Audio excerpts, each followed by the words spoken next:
Par grands investisseurs, il y a tant ou moins déjà base. C'est ce que les Nigérians ont fait. C'est ce que biso pour la caïman. Bateau balinga côté na pouvoir na 11h na 12h comme ndenge mona Kabila wa yibi pendant 18 ans. Peut ça transport. Botoni c'est lié ba impôt et taxe belé, frais de douane et belé. Ba koya te, yango bi faut ba ça ba réforme. Ba pousser à ce que ba Congolais d'abord commençons d'abord par les Congolais qui vivent à l'étranger. Bo alléger bango ba taxe. Bo alléger bango ba impôt. Bo alléger bango ba frais de douane. Quand on va ressentir que vous facilitez bango ba koya ba mbona bango peut ba investir. Saki alingi atala émission ya kambangu info plus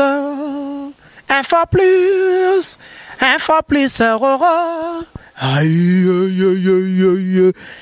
na cliquer na koti YouTube na tala info plus Pona mona bansango ya miziki ya culture pea makambonyo César kao info plus tala pe mona info plus otala mbote balandi émission ya chaîne nabiso info plus lelo tozolo bila makambo oyo etali économie toyambi analyste Alain Bolunzwa donc analyste ya socio-économique. Pour les gens qui ont des investisseurs, pourquoi ils ont été dans le Bokonabiso? Récemment, tu retournes la question pour l'année, le Bokonabiso est parmi les pays pauvres en Afrique. Et après ça, tu as décortiqué ma mousse sur la carte. Bonjour, papa Alain. Bonjour, Mbote en tout cas, Ndeko Nangai, Mbote Nabalandi. Ndeko Alain, pour l'année, le Bokonabiso est parmi les pays où ils sont pauvres en Afrique. C'est la liste là. Bon, la question est allée pertinente par le fait que tu Bélé va me poser la question, mais fort malheureusement, tu as la réponse il y a bien été. Mais je crois à partir de l'émission Nabino, tu as tenté de copier la réponse d'après Obiso Toyebi. Ezali n'a pas doctrinaire et Bélé en économie, un pays est pauvre parce qu'ils sont pauvres. Parce que la pauvreté est multidimensionnelle. Il y a un aspect belé côté la pauvreté. Mais ce qui est vrai, le contraire de la pauvreté, c'est ce que nous appelons aujourd'hui le développement. Et dans le développement, il y a un facteur belé ou en ligne de compte. C'est-à-dire ce qu'on appelle le facteur explicatif. Il y a notamment la transformation des structures mentales. C'est-à-dire que ceux qui Congo sont pauvres, c'est justement parce que nous n'avons pas encore intégré la culture et le développement na battu belé na Congo. Et puis deuxièmement, nous avons une structure, c'est-à-dire qu'au niveau institutionnel, on n'a pas des institutions adaptées. Nous avons une structure économique adaptée et fort malheureusement, nous avons un problème, il y a une inégalité en termes de répartition, il y a des ressources. Aujourd'hui, d'abord sur le plan mental. On remarque que la quasi-majorité des pays dans le monde traverse la période de l'instabilité, période de pauvreté.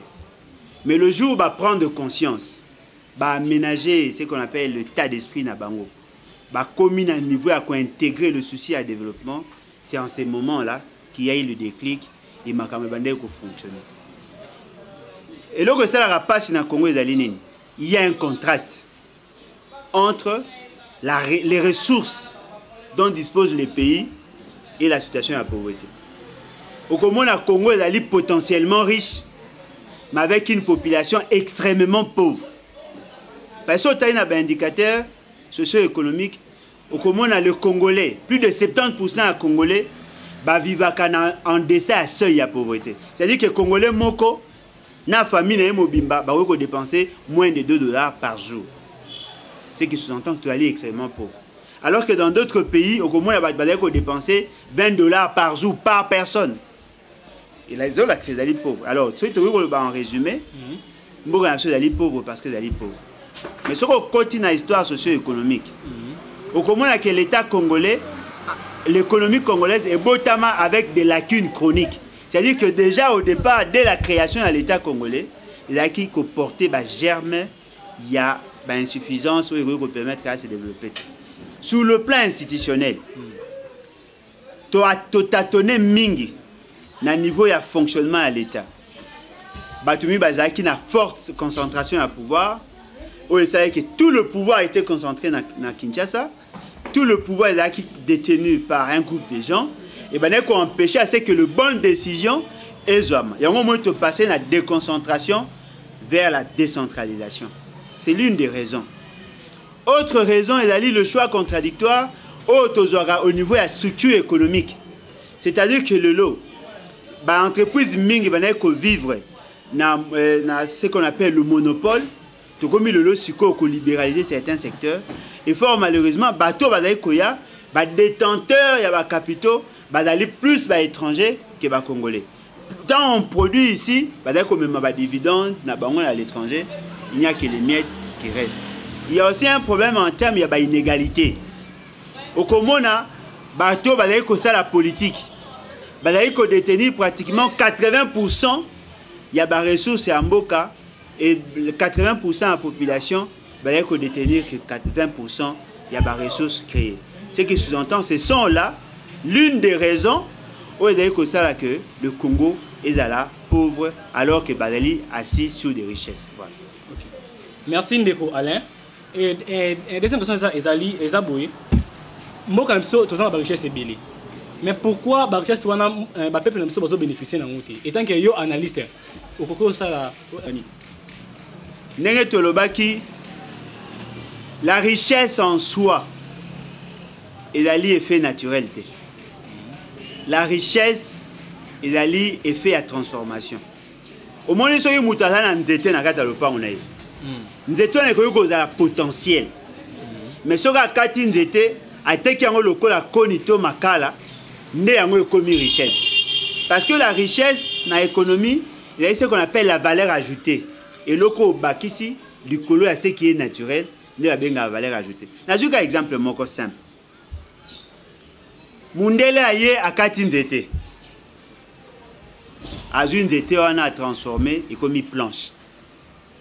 Mutainga tongandaku a somi planche. Mutainga sa la meuble a somi planche. Planche wana eza na valeur ya muke. Mais ce qui va baloli yango comme meuble.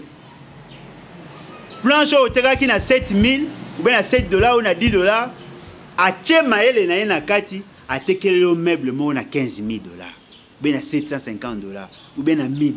C'est-à-dire maïelo ya bakisi likolo à ce qui est naturel, c'est ce que nous appelons la richesse.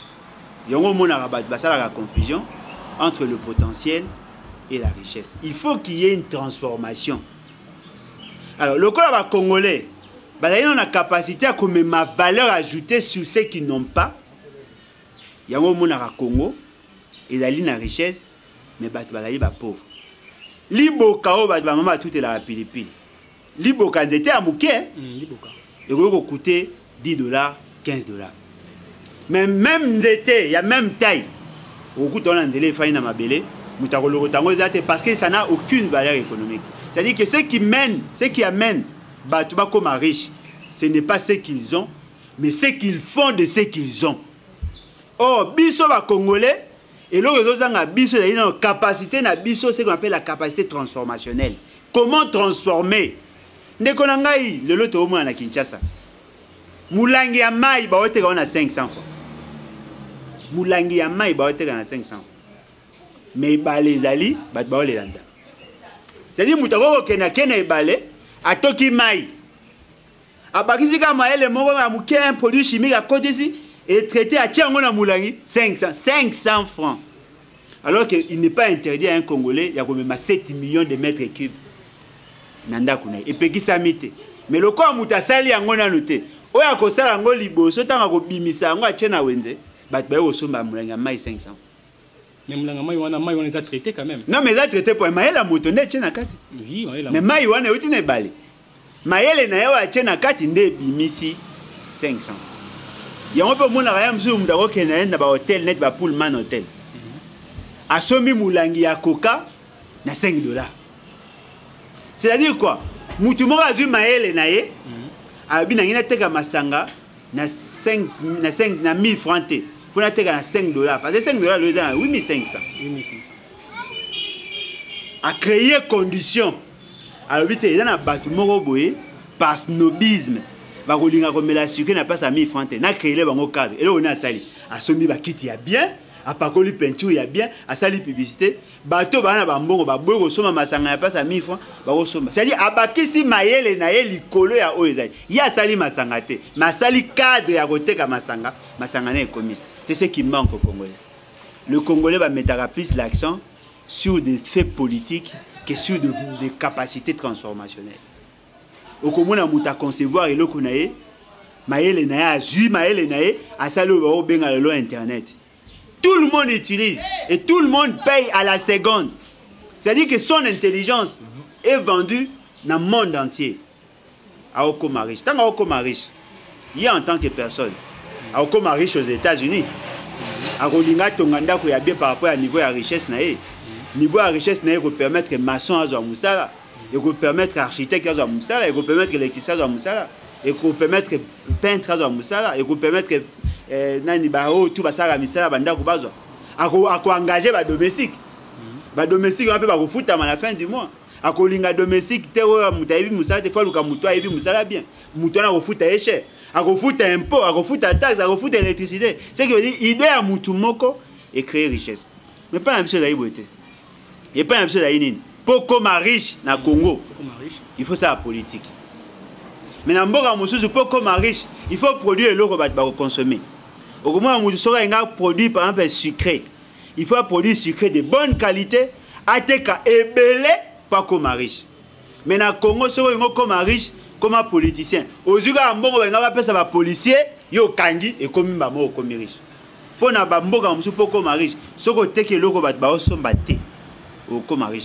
Pour vendre pour comme riche n'habitable. Il faut être habitable à qualité, pour être à quantité belle. Il faut être bonbon en qualité, pour être à quantité belle. Mais au Congo, pour devenir riche, yo komara na pouvoir, beauté la mbonga va fonctionner, zoara mbonga va enseignant au commis riche. Ce qui fait que les riches sont pour la plupart des politiciens et les pauvres sont pour la plupart la classe paysanne. Fort malheureusement, c'est ça le contraste. Ok, président Sotomona qui attend bon Bambo Kebele. Attend qui a les États-Unis, balaka qui va payer 1 million pour na 1 milliard. 1 milliard pour l'enseignement. À qui na Angleterre, à qui na. Parce et là on a causé, investisseurs on a bayate ça parce que batala muka ba kotima kambango to nini to éviter. Est-ce que tant que yo analyste et là on dit non ko ba pour rien. Bon et là ga liboso ezali batu biso ba botama po baza batalo kuta. C'est-à-dire que bazali na culture ya ko ba vérité te. Ndeko nangai un investisseur sérieux azali parmi bateaux babanga mingi.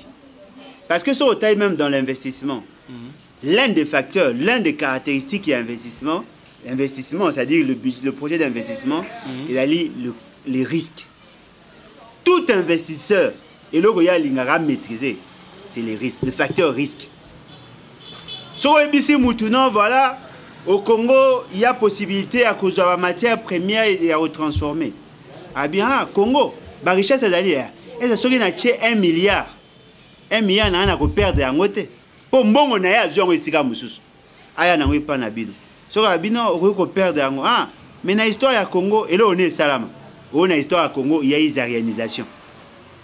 Na histoire à Congo, il y a eu pillage 91-93.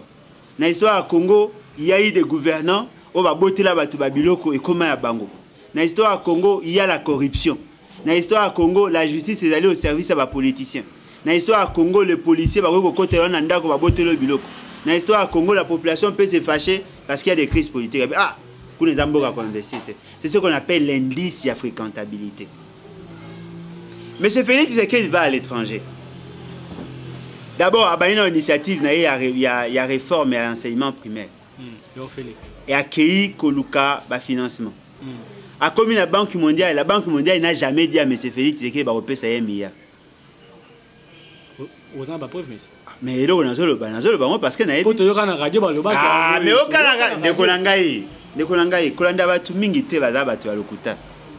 la Banque mondiale a dit on va étudier la possibilité d'appuyer réforme et enseignement. Mais ministre Willy Bakonga, on a la télévision.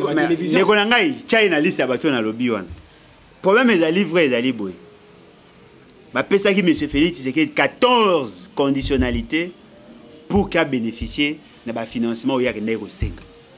À ce qu'on appelle les institutions à Bretton Woods, Banque mondiale, FMI. Ma pesa qui 14 conditionnalités pour qu'il y ait un programme de financement. Basali ba conditionnalité wana bazali na observation. Il y a le corps mutoyo ayaki agonisant ba tché na salle d'urgence ba dans l'évolution na pour ceux qui ba monique ya comme stable ba même ba pesa chambre. C'est ça le niveau wana. Ba lobi na monsieur Félix c'est que nous observons salabo to ya ko évaluer yo na mois d'avril. C'est-à-dire comme dans le mois d'avril, si on a respecté les conditions, on a la possibilité de financer. Mais il y a 1,5 milliard 500 millions. 100 francs écoute. Yo mutoza mupanzi sango yo mutoyebi. Ata 100 € écoute. Mais tu as dit que tu as dit ouais, ça projet mususu ndeko na ngai. Ouais, ça projet ya Kabila ça va m'amener carrière zo bénéfice. Est-ce que bazoya te pona balamuka bakoti makambango to ndeko na ngai bazoya te. Pona ko mususu pa lobaki ba investir ba koya te boy. Même monsieur Kabuya pas le bagi qui a rotemisa moi. Quel est cet investisseur sérieux à Koya na Ngongo, président de la République yemo razo ko 1000 la bi ah ngai ba mise ba auto sangai te. Un investisseur sérieux ne viendra pas. Parce que ce qui est vrai, ce qui attire les investisseurs, c'est la stabilité institutionnelle. Ce qui attire les investisseurs, c'est la justice distributive. Ce qui attire les investisseurs, c'est l'état de route. Ce qui attire les investisseurs, c'est l'électricité. Yo dans la bidon quand on se tout est. Wa ko ya ko investir bon nena. Bon ba ya kiza banani, ba libanais, ba ba za ko ba kamikaze. A ko ya ko 500 000 francs, 500 000 $ na lundi. Mardi à 750 000. Ata soki bo pio etikali ya sa récupérer bon. Bango ba oya. Mais muto oya sérieux. Wa no futa ba congolais ba 1000 $, ba 2000 $. Na condition à koyate. Il faut qu'il y ait la stabilité institutionnelle. Il faut que ba sentir que muto a une tête à payer à commis de la terre, une maîtrise. Il faut aussi qu'il y ait des réformes. Parce que monsieur Bomarizaline, code des investissements, ils a quoi attirer batuté. Baza ko asphyxier les investisseurs, même par la fiscalité et la parafiscalité. Ne pensez pas que les investisseurs extérieurs investissent au Kantaga, il faut pas d'aller à Mundele. Non, même les Congolais ou les étrangers, ils peuvent investir. Quelle est la place de Golangay? Quelle est la place de la diaspora dans le Congo? Vous pouvez savoir une place. Or, ces gens-là, ils ont épargne. Tandis que Félix, c'est pas avec la diaspora. Ils ont pas de tomber dans ma sérieux au côté de Félix. Mais c'est Félix qui vous distrait. Et là, vous allez vrai, vous allez né. Ceux qui sont congolais, ils vivent dans l'étranger. Pourquoi on peut pas détente? Est-ce que la diaspora congolaise va participer à un revenu national à hauteur de 14 milliards de $? Vous avez un côté. Western Union, Mr. Cash et tous ces gens-là, l'organisation, combien d'étrangers à Congolais vivant à l'étranger? Zoaka na période de classe. Bana batinda ba mbona ba famille. Na ba matanga. Bo konta ngote. Bo na ba fête ya bonne année. Mais la quasi o ba benga ba pro na Congo. Batinda ka mbongo ebele awa na Congo. Mais ezoko me ma plus te point. Soka créer entreprise na ye. Ville a inga gagné. Commune a inga gagné. Policier a inga gagné. Gouvernement central a inga gagné. Et ça dit que azoko sa mukie mais ils sont obligés à se belé. Tant que les maison bien, atiki na ya découragé. Ba Congolais baza koya, akoya na mutu kana par exemple camion peut ça transport. Botoni c'est lié ba impôt et taxes belé, frais de douane et belé. Ba koya te, yango il faut ba ça ba réforme. Ba pousser à ce que ba Congolais d'abord commençons d'abord par les Congolais qui vivent à l'étranger. Bo alléger bango ba taxes. Bo alléger bango ba impôt. Bo alléger bango ba frais de douane. Quand on va ressentir que vous facilitez bango va koya ba mbona bango peut ba investir parce que ceci na bango ezanini ba kendaka kuna msu ba kendaka na kimkolo mutu msu akoma kuna na étranger na âge à 45 ans il faut qu'il na retraite na âge à 60 ans c'est-à-dire à travailler pendant 15 ans à dégager moins épargne aza komi poser question il faut so mandat una poto po na mboka na ye bulu yekeleki yiki moya gérer te mais azui mbongo wana a préféré so mandat una poto po alingi bana na ba vivre na condition wana mais soki ba moni ke mboka na ye ko yamba ye akoki kozwa mbongo ya travailler pendant 15 ans amemi aye ko créer entreprise na ye awa tango okokisa 60 ans kuna bakei na retraite oleki afana na retraite na ye kuna aye kofanda mais loko ayebi ke awa cour ezalaka te ma ezalaka te okozala riche na 11h na 12h bakotelo bapille oyo nyonso akopréféra tika ali banda pase kuna eza na garantie qualité enseignement eza koposer problème mpona bandi bosala en sorte que d'abord bacongolais vivant à l'étranger baya na mbongo na bango awa bainvestir bofaciliter bango batâche ntango bakocréer bamicro-entreprises ntango bakocréer bamoyennes entreprises. À partir de l'État aura le moyen. Il y a qu'investir maintenant dans ce qu'on appelle le domaine d'appui à la production. On aura des routes, on aura de l'électricité. Grands investisseurs, il y a tant ou moins déjà base. C'est ce que les Nigérians ont fait. C'est ce que biso problème c'est caïman. Bateau balingi a continué à pouvoir na 11h na 12h comme ndenge mona Kabila wa yibi pendant 18 ans. Les investisseurs sérieux ne viendront pas. Yango to bobi ça na bandeko nyonso. Muto aza ko empêcher ba investisseurs baya, c'est d'abord l'état yemoko. Ya mi balé ba politicien. Tango Kabunda lobi moye côté le masoyi ba longolé na musala. Il a dit que il va mettre en mal le fonctionnement de l'état. Les investisseurs sérieux ne viendront pas. Tant que fait ce que yemo aza koloba que non baza ko to ça été à cause de bic rouge et la kisi que na zo zonga boy na zo tchad mboka na désordre mboka ngo ebe bakaka ba investir c'est ba koyate tango mususu nani ka o nani mususu shadari aza koloba soki bo simbi nani yuma ngai na ko tchad mboka na désordre investir c'est parce que bangonde bazali na pouvoir c'est hyper kit. Dans ces conditions-là, n'attendez pas les investisseurs. Oh, ce qui investissent à Zoyate, conséquence des années. Il y a ce qu'on appelle la transmission générationnelle de la pauvreté. Moi, je suis pauvre, je suis pauvre. Mais quand on imagine, papa a un bon foot à moi dans la classe, moi, je suis ce qui a tangité, à cause de Moussalanine, à part Moussala Makassi, à cause de porteur, à cause de la. Mokumbi tamu so akoko kumba moto akoza même chance so azu moi chance akoko kumba voiture so ipa kuta ina chance wana te akomi kuluna siko mboke otambo na bakuluna ndenge il faut to arriver to comment ko transformer. On a beaucoup de potentiel aujourd'hui dans le secteur agricole, l'agriculture avec nos forts potentiels, 80 millions d'hectares de terres arables, on peut produire pour nourrir toute l'Afrique. Une bonne partie à monde. On a la possibilité de reproduire ce qu'on appelle le produit végétaux. On a la possibilité à coproduire le produit halieutique, ce qu'on appelle le poisson. On a la possibilité à coproduire le produit animaux, ce qu'on appelle le produit animal. On a la possibilité à coproduire. Mais pourquoi nous n'arrivons pas? Dans le Congo, l'importation, il y a plus de 200 millions de dollars l'an. Quand on a remis Thompson, ça vient de l'extérieur. Oh, nous pouvons en produire ici. Et si nous ne le produisons pas, c'est justement parce qu'il y a un problème de désarticulation. Alors, nous demandons à ce que le Congolais va sérieux. Tout ça qu'on invite la communauté congolaise vivant à l'étranger. Bah, qu'on crée un emploi. Bah, payer ça, bah, jeune Congolais, misala. Vous avez une pose à Koya. Biso, na niveau d'organisation na biso, tu veux accompagner Bino pour avoir un business plan adapté à la loi na biso, pour concevoir des projets, na élaborer des projets dans plusieurs secteurs, les secteurs agricoles, agro-pastoral, on peut vous aider, les secteurs à tourisme, on peut vous aider, les secteurs à transport, on peut vous aider, vous donnez la possibilité à co-investir. Ne pensez pas que vous pouvez vivre longtemps na poto, parce que maintenant vous imaginez un Congolais qui s'achète une maison pendant qu'il travaille, à sali ba épargne, à son mindako. Et après, qu'est-ce qu'il fait? Il doit commencer à payer l'impôt. Oui. Toute sa vie, si il a recours à l'impôt, il a dit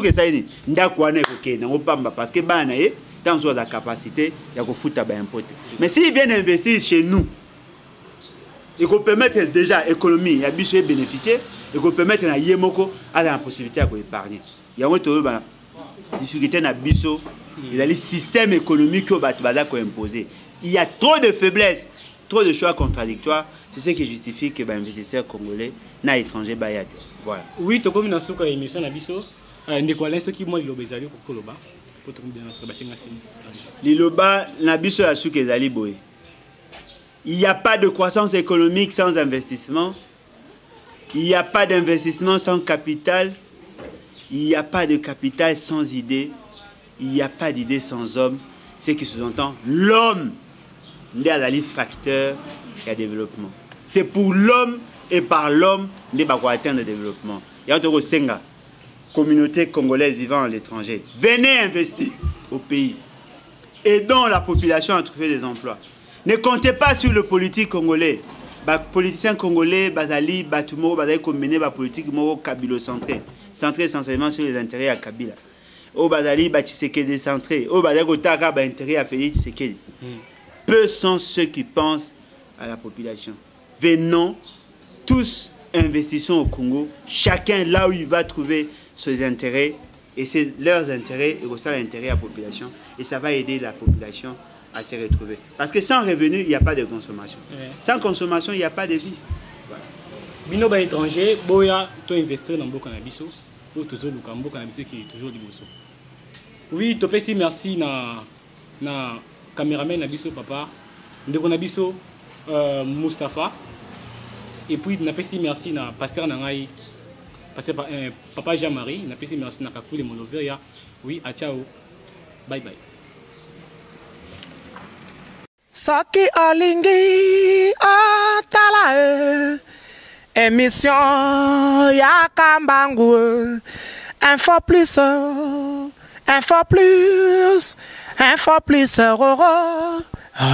aïe aïe aïe na cliquer na koti YouTube na tala info plus Pona mona bansango ya miziki ya culture pea makambo nyonso ezaleka info plus tala pe mona info plus otala